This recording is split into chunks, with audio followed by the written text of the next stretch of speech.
مسلم league نون قصور کے رہنما یاسر سعید کا نئے سال کے موقع پر خصوصاً نوجوانوں کے لیے پیغام۔ مخاطب ہوں، 2023 گزر گیا، اپنے ساتھ کچھ تلخ یادیں چھوڑ گیا۔ اس میں سب سے زیادہ جو تلخی والی بات ہے وہ فلسطین کی وہ جنگ ہے جس نے تمام مسلمانوں کے دلوں کو چھلنی کیا۔ میری اللہ سے دعا ہے کہ یہ جو 2024 ہے، یہ آنے والا وقت فلسطین کے مسلمانوں کے لیے اچھا وقت ثابت ہو، اور ہمارے بھائی جو ظلم و ستم کی چکی میں پس رہے ہیں، اللہ ان کی مدد فرمائے اور انہیں کامیابی عطا فرمائے۔ 2023 سیاسی لحاظ سے بھی ایک بہت برا سال رہا،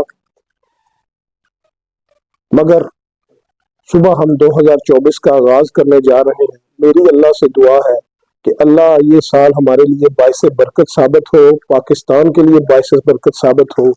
نئے سال کے حوالے سے میرا نوجوانوں کے نام یہ پیغام ہے کہ آپ تمام نوجوان سیاست میں آئے، اپنا بھرپور کردار ادا کریں اور سیاست میں عملی طور پہ شامل ہوں، چاہے وہ سیاست بلدیات کی ہو، چاہے وہ سیاست پارلیمنٹ کی ہو۔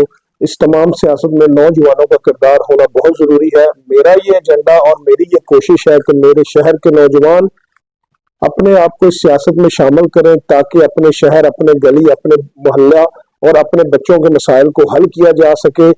یہ سیاست میں آئیں گے تو یہ تمام مسئلے حل ہوں گے، اگر یہ سیاست میں نہیں آئیں گے تو یہی گندا سسٹم ایسے ہی چلتا رہے گا۔ اس امید کے ساتھ کہ یہ 2024 پاکستان کے لیے باعث برکت